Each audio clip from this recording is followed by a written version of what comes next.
caucuses. That apparently wasn't true. Work on the project apparently went on for months thereafter. He also apparently minimized in his testimony any prospect of him traveling to Russia to pursue that deal.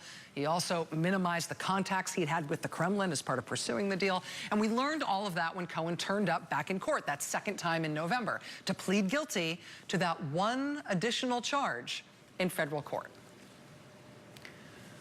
But why did that day even happen? I mean, as far as we know, nobody else is being charged with lying to Congress, not through any or all of all the other mishigas in this case thus far.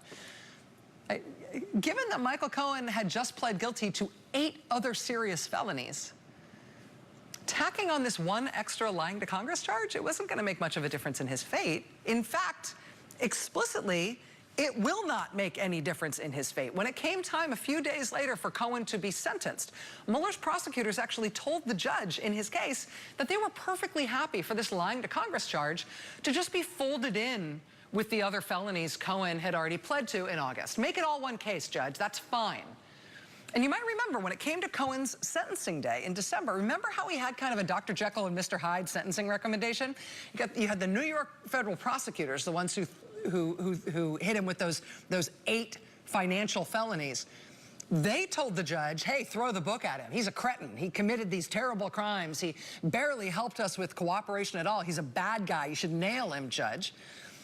But when it came to the other sort of extra charge, the one that arrived later from Mueller, the lying to Congress charge about the Trump Tower Moscow thing, Mueller's recommendation to the judge was basically, hey, Judge, we know it's bad to lie to Congress. We know this is technically a serious thing, but he doesn't need any extra jail time for this. Whatever he's getting on the other 8 felonies, do what you got to do, Judge. But this lying to Congress thing, we don't want him to be punished any extra for that at all.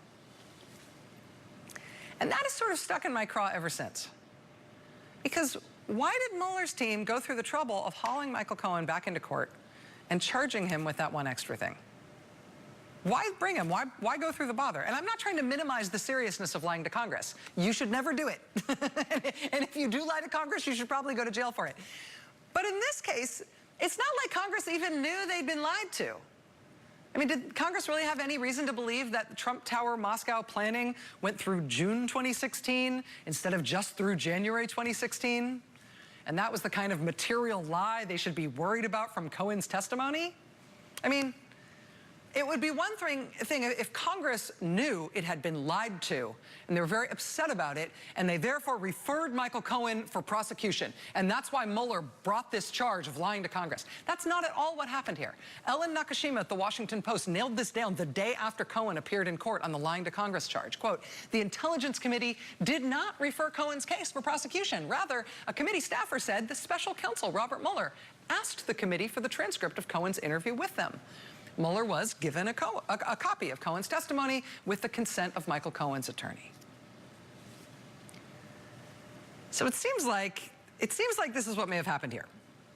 It seems like in the course of the time Michael Cohen was cooperating with prosecutors, he apparently let them know something about that false testimony he'd given to the Intelligence Committee about Trump Tower Moscow.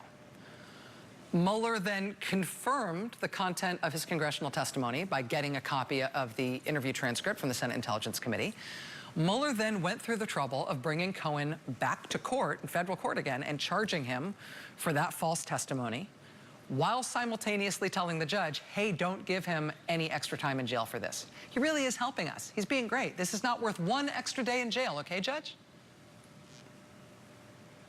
When Buzzfeed published this story late last night about Cohen's false testimony to Congress, this bombshell story that lit up the news cycle all day today, the narrative of Buzzfeed's story finally made it seem like Cohen being charged for lying to Congress might make sense. Because if that Buzzfeed story were true, that Mueller didn't just collect evidence in the course of his inquiry that indicated Cohen lied to Congress. If the Buzzfeed story were true, and Mueller also collected evidence in the course of his inquiry that indicated that the president directed Cohen to lie to Congress, well, then it would suddenly make sense. that Mueller's prosecutors would go out of their way to haul Michael Cohen back into court, separate and apart from all those other felonies related to his finances. They'd haul him back into court, make him plead guilty to the crime of lying to Congress, even though they wanted to make sure that additional guilty plea would have no effect on Cohen's ultimate fate.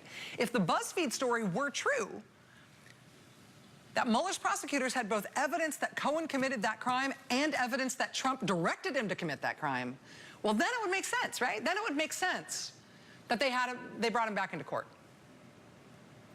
Because then the reason they would have brought him back into court is because they were laying the predicate with the courts that, in fact, here on the record is Cohen pleading guilty to lying to Congress.